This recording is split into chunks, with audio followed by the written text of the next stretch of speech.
Ini ilmu ma'rifat. Ma'rifat artinya mengenal Allah dengan qalbu atau ruhani.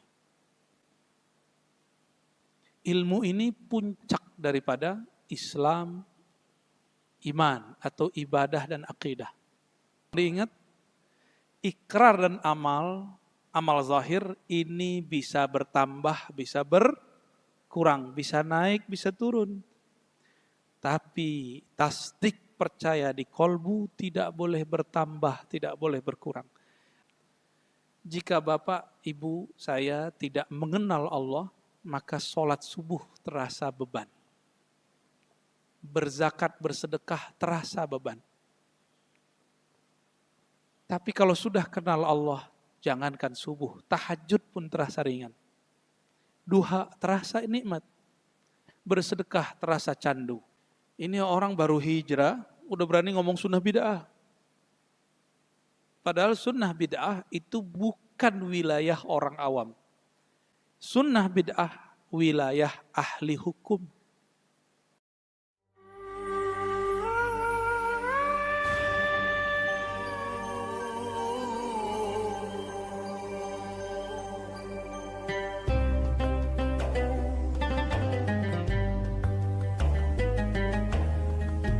Bapak Ibu yang makan Allah, jamaah subuh yang diberkahi Allah, itu akidah. Nah, cabang keduanya, tasdik itu punya cabang dia nanti, namanya ikrar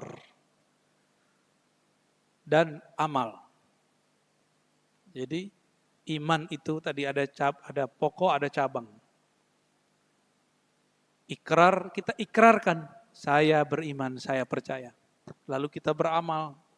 Tolong diingat, ikrar dan amal zahir ini bisa bertambah, bisa berkurang, bisa naik, bisa turun. Tapi tasdik percaya di kolbu tidak boleh bertambah, tidak boleh berkurang. Maka iman yang pokok tidak boleh naik, tidak boleh turun, mesti dia stabil. Tapi iman dalam pengertian ikrar, zikir, amal, dia boleh naik, nambah, boleh kurang atau turun. Bapak malam tadi tidak tahajud, berarti iman amalnya lagi turun. Tapi boleh nggak saya dengan kurangnya zikir, lalu berkurang yakin? Nah, kebanyakan orang awam di sini. Turunannya nanti apa? Turunannya nanti sampai ke bab bermasyarakat, berbangsa, bernegara. Ini termasuk ke amal. Ahlus sunnah membedakan tadi yang pokok dan cabang supaya apa? Nanti kalau berbeda aliran politik, berbeda mazhab, bukan berbeda iman. Ini masuk kota Depok apa Jaksel? Depok. Oh sama kita berarti Pak ya. Beda politik, beda iman nggak? Gimana? Tapi kita pernah diuji masalah ini nggak? Cuma karena beda politik, kita kemudian menganggap beda iman. Dan itu masalah di semua negeri orang-orang Islam. Dari zaman Sayyidina Ali dikafirkan karena beliau mengalah dalam bab politik. Muawiyah dikafirkan karena beliau menggunakan diplomasi dalam politik. Pendiri bangsa ini, Bung Karno, saya kan malam tadi konfirmasi kepada sohib beliau, itu Abah Abu Yazid. Ya. Bah, benarkah Soekarno itu wali? Menurut Abah. Oh iya, wali Allah. Gimana Pak? Oh ini bukan masalah partainya apa, partai anaknya apa, itu saya nggak ada urusan ya. Partai anaknya kan macam-macam. Ya. Dulu ada siapa gitu ya, beda-beda partai anak, itu saya nggak ada urusan. Saya cuma berurusan dengan sejarahnya dan persaksian ulama tentang itu. Ya. Namun Soekarno, karena dia dulu melihat Majelis Konstituante itu nggak berhasil buat dekret, lalu mengajukan Manhajul Jama'i wa Taufik, menggabung beberapa ideologi yang disebut Nasakom. Waktu itu saya diceritakan oleh salah seorang Habib, seandainya salah satu organisasi besar di negeri ini tidak mendampingi Soekarno, maka yang terjadi cuma Nakom. NASA. Gimana? Naskom jadinya. A-nya hilang. Maksudnya apa? Kalau tidak ada ulama yang dulu membersamai beliau, cuma nasionalis, komunis. Maka majulah para masyayikh ya, seperti Mbah Kiai Wahab Hasbullah. Saya sudah ziarah ke sana sebelum Ramadan. Beliau kemudian dengan tegar membersama itu. Dan ya, tentu hasil diskusi. Maksud kamu ada ini apa? Komunis tidak bertuhan atau cuma semacam ideologi politik. Ramai itu. Akhirnya Mbah Abdul Wahab Hasbullah pun dituduh komunis. Tapi yang korban komunis dulu siapa? Ulama-ulama ahlus sunnah. Orang-orang ya, pesantren, kiai-kiai pesantren dulu dibunuh oleh mereka. Yang sekarang kita tuduh mereka juga komunis. Jadi tema ini agak sensitif dari dulu. Ya. Yang pasti kita tidak akan mengambil ideologi ini. Karena ideologi ini sudah diharamkan di negeri ini. Ya, sudah diharamkan dari sebelum-sebelumnya. Tapi orang-orang kita kayak punya ini, stigma. Bapak kalau sakit kepala nyebutnya obatnya apa? Bodrek gitu ya. Apalagi Pak kalau apa namanya tuh? Biar nggak masuk angin, itu dioles apa? Minyak apa gitu. Kita sudah terstigma menyebut. Sekarang stigma itu sama, beda sama kita komunis. Gitu. Itu nggak adil. Itu nggak adil ya. Beda dikit bid'ah. Itu nggak adil ya. Kita harus adil dalam memberi cap kepada orang. Ya. Jadi jika berbeda nanti dalam bab politik, iman kita tetap sama. Ya. Jangan sampai masjid kita ini nanti salah satu masjid yang bertengkar masalah itu. Ya. Mohon dipesankan kepada semua ustadz yang ngajar. Kita ngomong politik akhlak, politik praktis, cukup ahli politik di luar masjid. Di sini hanya ngomong politik akhlak. Ini ada rahasia Pak. Berpolitik berkuasa sebenarnya salah satu jalan menjadi kekasih Allah.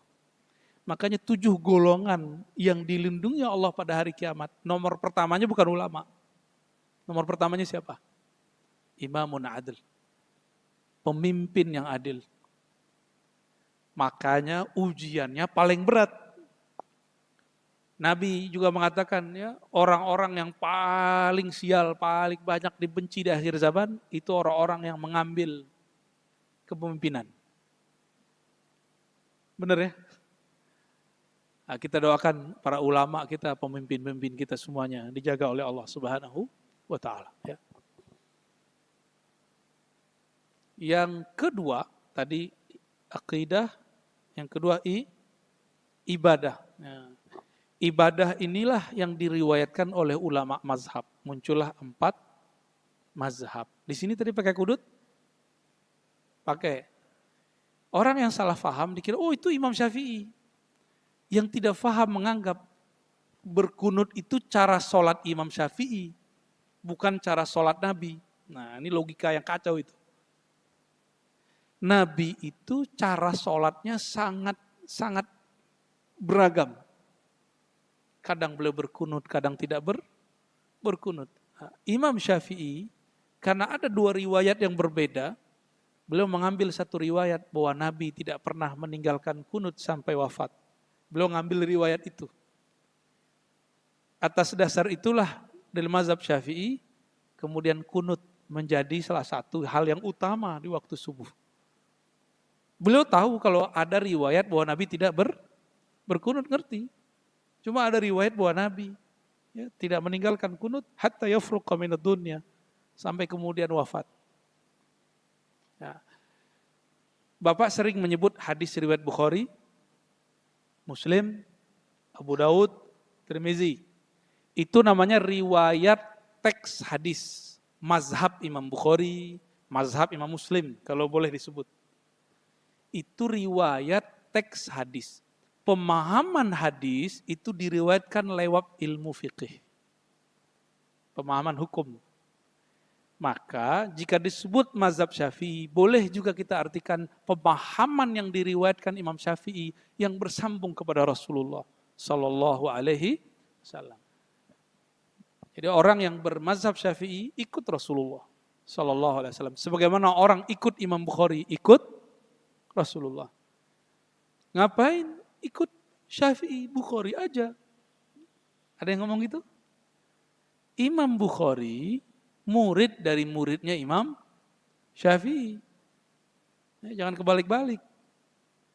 Beliau berguru kepada Al-Humaidi. Al-Humaidi adalah murid dari Imam Syafi'i. Kita ngiranya Bukhari sezaman sama Nabi. Enggak. Yang lebih dekat zamannya dengan Nabi, Imam Syafi'i. Ya.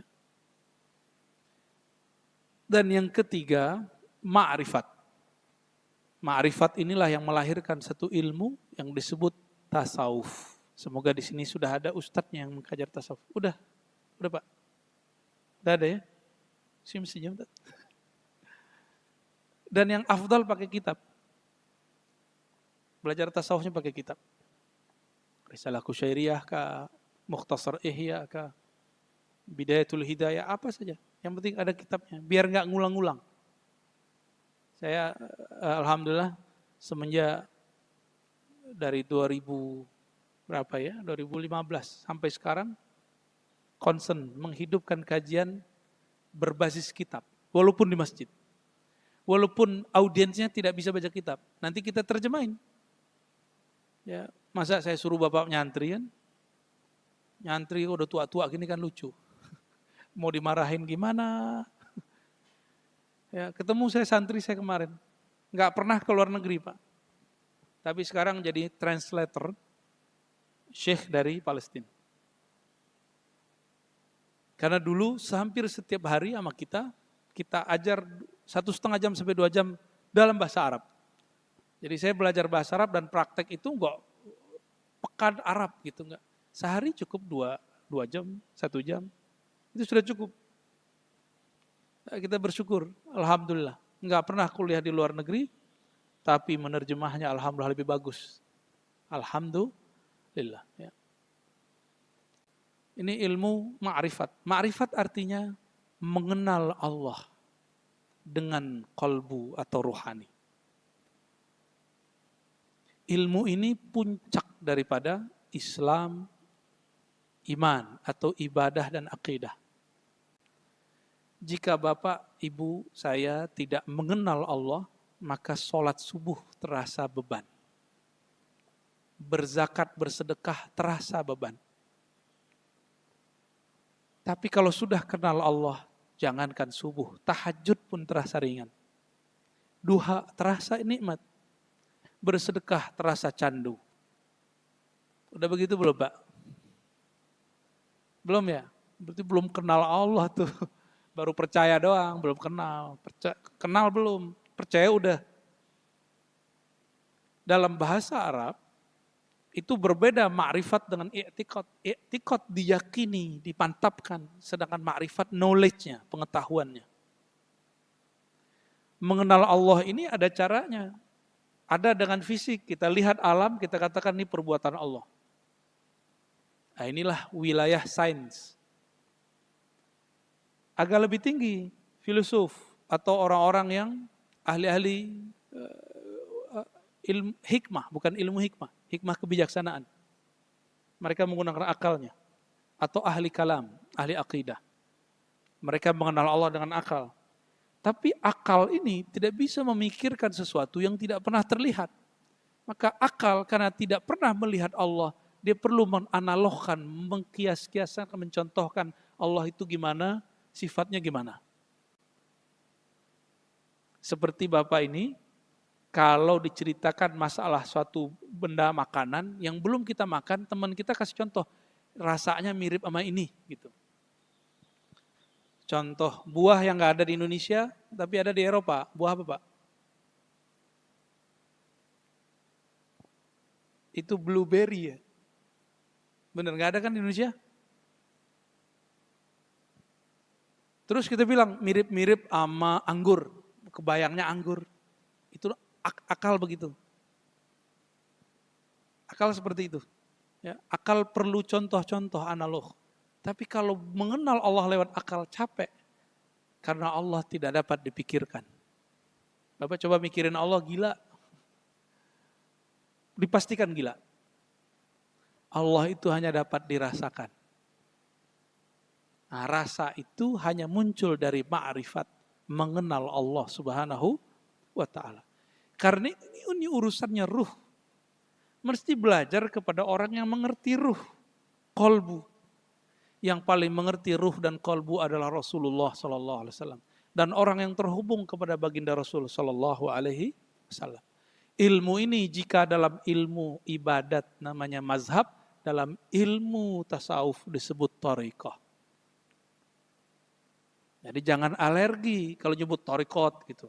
Jangan kemudian terstigma dalam hati thariqat Naqsyabandi yang duluan puasa, bukan.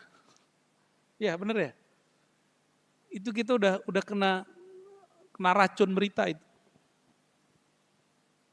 Thariqat gila gitu. Belajar tasawuf gila untuk orang tua. Itu tua-tua belum belajar tasawuf. Ya benar ya? Belum Pak ya? Tar aja. Ya. Saya punya guru umur 80 ngajak muridnya belajar zikir. Dari masa tahun umur mereka masih 20-an. Sekarang umur muridnya sudah 70, beliau 80. Apa kata beliau? Yuk belajar zikir yuk. Talkin zikir yuk. Apa kata muridnya? Nanti aja tua, Pak Kiai. Dilupa umurnya sudah 72, 74. Karena kebiasaan ngomong. Pak Kiai ntar aja tua, udah pensiun.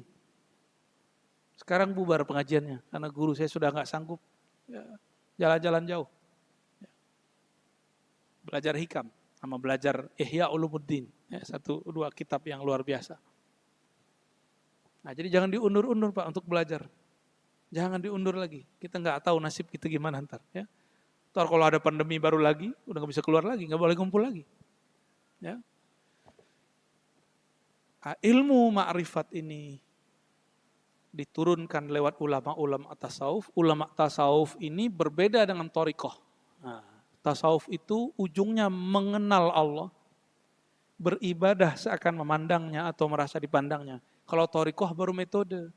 Maka jangan heran jika ada orang berthariqah masih tengkar. Thariqat A merasa lebih baik dari thariqat B. Karena thariqah belum tentu sampai kepada tasawuf. Tasawuf itu ujungnya akhlak kepada Allah, akhlak kepada makhluk. Kalau thariqat baru metode. Maklum mereka baru masuk dalam dunia metode. Bisa jadi sukses, bisa jadi tidak. Jadi jangan heran juga nanti ya. Yang tengkar nanti orang thariqat dimaklumi. Karena mereka belum semuanya bertasawuf. Ya. Tapi semoga semuanya Allah sampaikan. Amin ya Rabbal. Dan terakhir, semoga ini jadi kurikulum di masjid ini. Belajar tentang akhir zaman. Mengenal akhir zaman kaedahnya cuma satu. Tidaklah yang ditanya. Jadi Nabi ditanya mengenai kapan kiamat. Nabi jawab, tidaklah yang ditanya lebih mengerti daripada yang bertanya. Apa maknanya? Kapan kejadian keluarnya Dajjal, munculnya Al-Mahdi? Ini ada hoax Pak. Saya dituduh orang Al-Mahdi. Yang benar nama teman saya Mahdi, baru benar. Itu hoax, super hoax ya. Al-Mahdi itu pasti seorang Sayyid, Habib. Saya bukan Sayyid, saya bukan Habib. Maka sudah batal, nggak masuk kategori.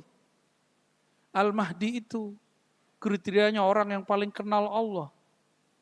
Saya bukan orang yang paling kenal Allah. Saya cuma kebetulan ya dapat guru-guru yang membimbing ke jalan Allah. Maka yang membuat hoax ini atau yang meyakini itu, tolong dihapus kembali, tolong ditarik kembali, ya jangan Jangan anggap kita Al-Mahdi. Kita hanya merindukan. Semoga kalau umur panjang, kita bertemu dengan imam tersebut dan kita ikut beliau. Dalam akidah Ahlussunnah, salah satu akidah Ahlussunnah, bahwa Nabi Isa pasti turun. Imam Mahdi keluar, Dajjal muncul. Hadisnya sahih semua. Hanya orang-orang belakangan yang mengatakan, wah itu definisinya begini, itu urusan dia lah. Ya. Bagaimana caranya nanti? Karena belum terjadi, kita belum bisa jawab. Tunggu aja nanti. Ya. Mengenal persoalan Nabi Isa, apalagi Imam Mahdi, Dajjal, tanda-tanda kiamat. Ini ilmunya disebut ilmu ma'rifat akhir zaman. Ini mesti dikaji juga supaya tidak terjebak kepada cocok logi. Salah satu ilmu baru hari ini ya, ilmu cocok-cocokan. Ini semoga menjadi kurikulum di masjid kita yang kita cintai ini, biar sempurna beragamanya. Pertama belajar akidah, ya, akidah Ahlussunnah tentunya, ibadah, maka di sini harus ada yang ngajarin mazhab Syafi'i pakai kitab. Tidak hanya teori, kalau bisa ada prakteknya. Kalau bab wudu dibawa alat wudunya, praktek wudu. Mandiin mayat, kita praktek mandiin mayat. Mandi junub, caranya Pak, walaupun nggak perlu ganti baju di sini, jangan ya, caranya aja. Sholat, supaya orang nggak ngaku sholatnya itu seperti sholat Rasulullah paling benar. Mesti semuanya diikuti ya. Siap ya Pak pengurus ya? Diobrolin sama para ustadznya. Supaya ngajarnya di sini pakai kitab bersanad. Nyambung kepada Rasulullah dan para imam-imam ya. Barangkali itu, karena waktunya cuma sampai jam 6. Alhamdulillah. Cukup?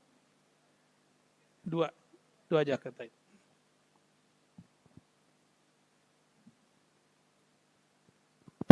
Ya, terima kasih Buya, luar biasa, memberi banyak ilmu dan pencerahan buat kita.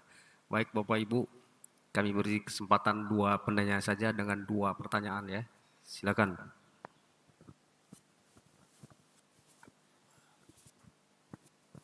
Assalamualaikum warahmatullahi wabarakatuh. Terima kasih Pak Ustadz, kajian yang sangat luar biasa.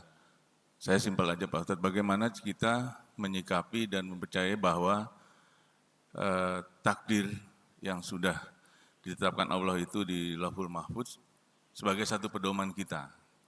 Paralel dengan itu, bagaimana juga kita menyikapi satu kondisi yang harus kita upayakan dengan sebuah usaha dari diri kita sendiri terhadap satu kondisi. Dengan arti sampai batas mana limit itu, gitu, supaya kita tidak Salah paham. menyimpang. Ya. Gitu. Terima kasih. Assalamualaikum warahmatullahi wabarakatuh. Assalamualaikum warahmatullahi wabarakatuh. Dulu waktu membahas takdir, pecahlah umat Islam menjadi 2 kelompok. Kelompok pertama namanya Qadariyah.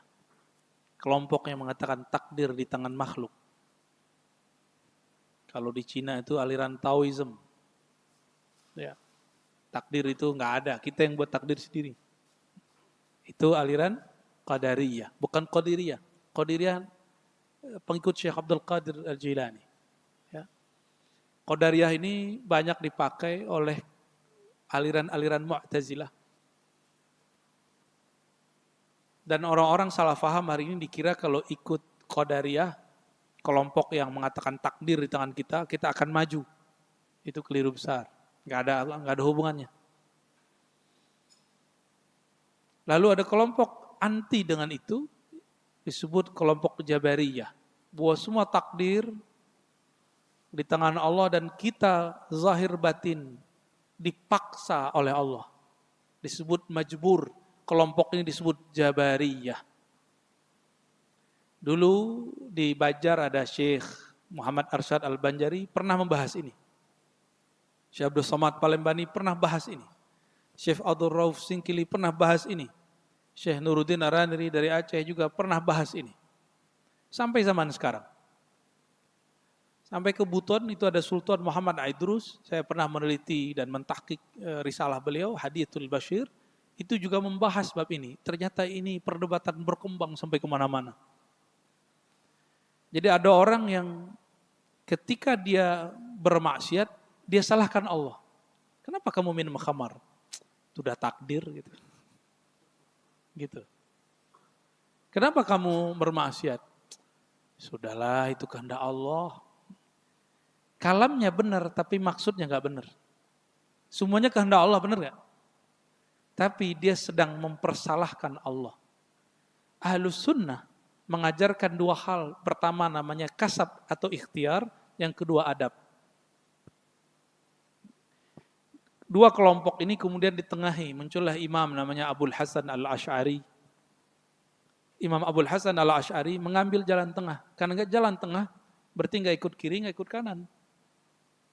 Jadi kelompok yang ternyata kelompok itu bersambung kepada Rasulullah sallallahu alaihi wasallam.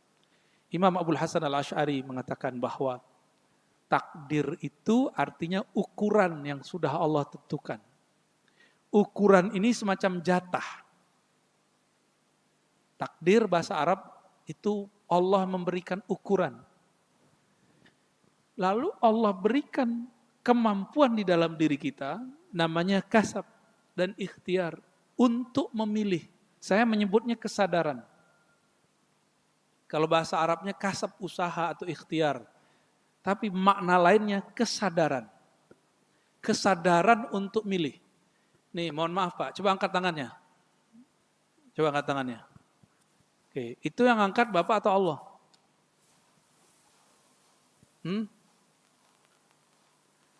Kita memilih untuk mengangkat. Kalau Bapak jadiin gampar orang, itu yang gampar Bapak atau Allah? Kita yang gampar. Kita nggak boleh mengatakan Allah lah yang menggampar, nggak boleh. Inilah adab Sayyidina Al-Khidir. Sayyidina Al-Khidir ketika beliau mempertunjukkan demo Pak, di depan Sayyidina Musa alaihi wassalatu wassalam, bunuh anak kecil, merusak kapal, naikin tiang rumah dan tidak minta upah. Apa kata beliau? Tidaklah aku lakukan itu dari perintahku. Supaya tidak, seharusnya kan dia ngomong, ini kan perintah Allah. Tapi adabnya, Sayyidina Al-Khidir masih sadar bahwa dialah yang membunuh. Tapi atas wahyu dari Allah. Diberitahu oleh Allah, ini anak punya orang tua. Kalau dia nanti besar, dia akan menyesatkan kedua orang tuanya. Diberikan pemahaman begitu oleh Allah, Sayyidina Al-Khidir kemudian memilih untuk menyelamatkan si anak sehingga meninggal sebelum balik, masuk surga. Orang tuanya juga masuk surga. Itu suatu keburukan atau kebaikan? Tapi zahirnya dibunuh. Kira-kira begitu. Sayyidina Al-Khidir sadar dalam membunuh anak kecil itu. Tapi dalam batinnya ada satu tujuan pemahaman. Maka dia tidak mengatakan yang membunuh Allah. Enggak. Gitu ya. Bisa memahaminya, memilah-milahnya. Maka kita ada satu bab setelah ikhtiar dan kasab yang disebut adab. Contoh kedua. Kalau dapat benda baru, kita dikasih Allah kasih rezeki mobil baru, rumah baru, apapun yang baru, lalu kita berdoa, Allahumma inni as'aluka khairah wa khaira ma jabalta alaih wa khaira ma fihi wa khaira ma jabalta alaih. Ya Allah, aku memohon kebaikan yang ada di dalamnya dan kebaikan yang Engkau letakkan di dalamnya. Tapi giliran buruk, kita enggak boleh ngomong, ya Allah, aku minta kebaikannya dan keburukannya dan keburukan yang Engkau letakkan, enggak boleh. Allahumma inni a'udzubika min syarriha wa min syarri ma fiha. Selesai. Enggak boleh ngomong wa min syarri ma jabalta fiha, dari keburukan yang Engkau taruh di dalamnya. Enggak boleh. Itu bab adab. Inilah perbedaan akidah orang yang bermakrifat. Itulah gabungan antara akidah dan makrifat. Orang cuma belajar akidah, gak sopan pada Allah. Itu jadi qadariyah mah. Ya berarti itu mereka gak punya makrifat. Saya usut-usut, dari mana Imam Abul Hasan Asy'ari paham ini? Ternyata beliau pernah berguru kepada Imam Ruwaim. Imam Junaid al-Baghdadi. Pernah berguru kepada imam-imam ahli rohani. Imam-imam yang mengikuti pola-pola Nabiullah Khidir. Yaitu ikhtiar dan adab. Gitu Pak. Ya. Dikunyah-kunyah aja dulu Pak. Ya, insya Allah bermanfaat. Cukup? Atau lagi?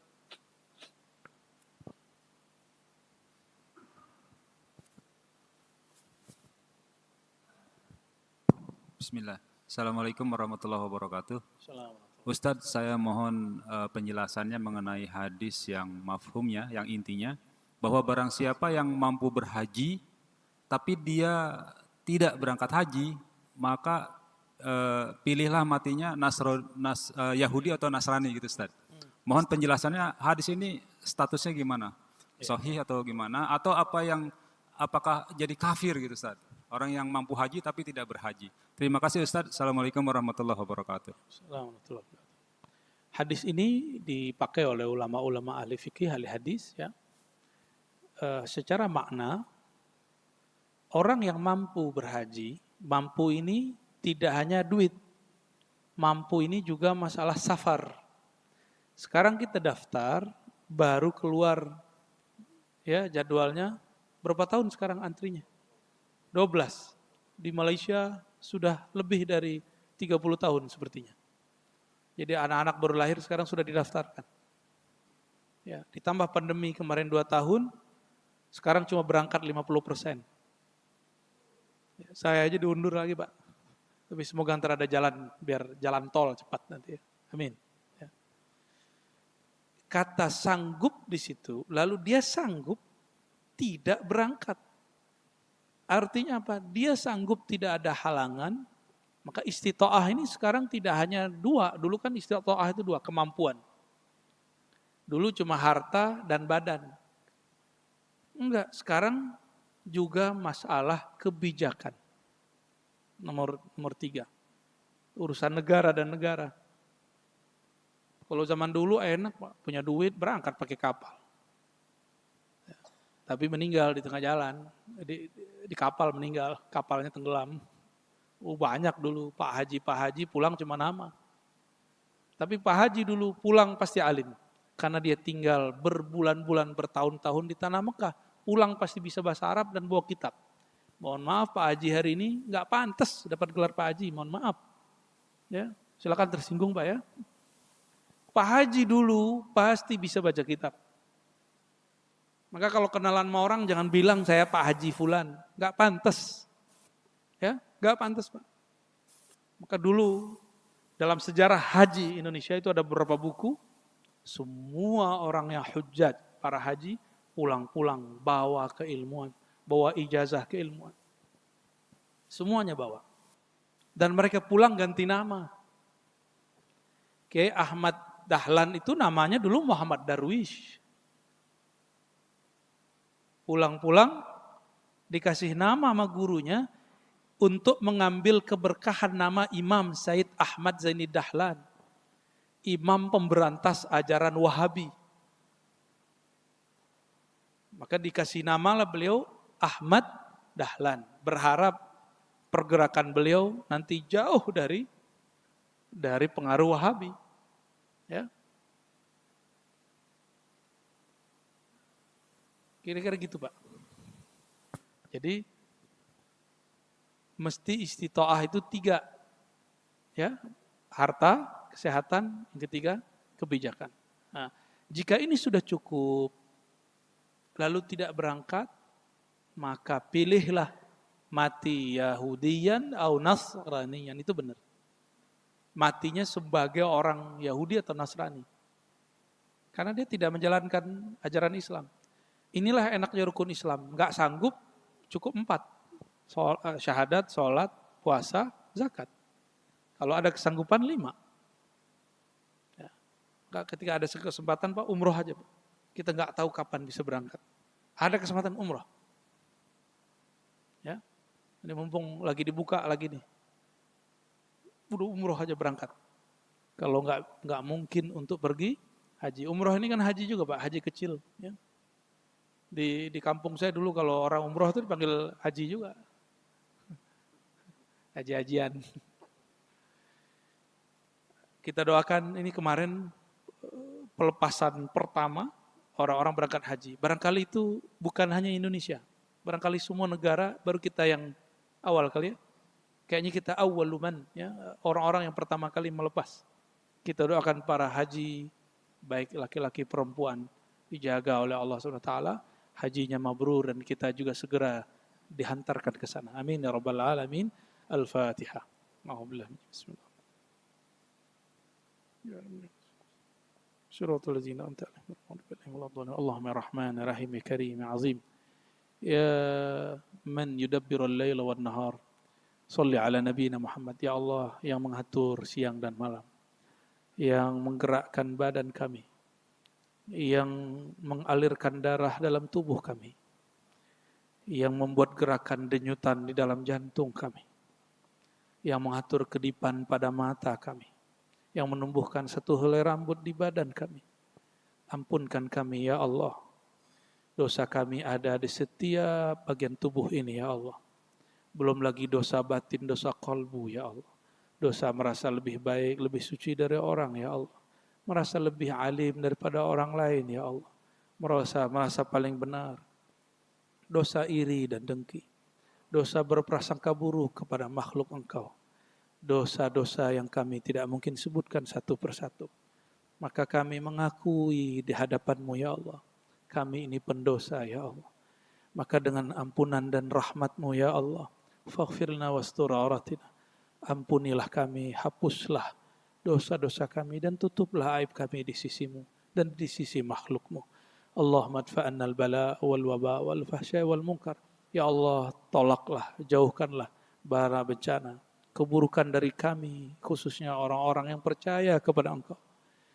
Wabil khusus lagi ya Allah pada negeri ini. Wabil khusus lagi ya Allah kepada orang-orang yang hadir atau mendengarkan kajian ini. Ya Allah, kalbu kami gelap, kalbu kami berkarat. Namun dengan cahaya-Mu yang tak terbatas ya Rabb, fanawwir qulubana wamla' qulubana bima'rifatik. Maka berilah cahaya kalbu kami dengan cahaya-Mu. Bersihkanlah kalbu kami dengan nur-nur ilmu-Mu. Allahumma ya Rahman ya Rahim ya Karim ya Azim, wahai yang Maha Pengasih Penyayang, penuhi kalbu kami dengan kasih sayang-Mu, sehingga kami juga menyayangi makhluk-makhluk-Mu, mencintai orang-orang yang mencintai-Mu. Warzuqna hubbaka wa hubba ma yuhibbuk, waj'al lana 'ala 'amal alladhi yuballighuna ila hubbik ya Allah. Berikan kami cinta, rasa kenal kepada Engkau. Jika tidak ya Allah, maka berikan kami rasa cinta kepada orang yang kenal kepada Engkau. Dan berikan kami keistiqomahan ya Allah dalam mengamalkan sesuatu yang menghantarkan kami menjadi cinta kepada Engkau. Ya Allah, ya Rahman, ya Rahim, ya Karim, ya Azim. Salli ala nabiyina Muhammad wa ala alihi wa sahbihi wa barik wa sallim. Walhamdulillahi rabbil alamin. Assalamualaikum warahmatullahi wabarakatuh.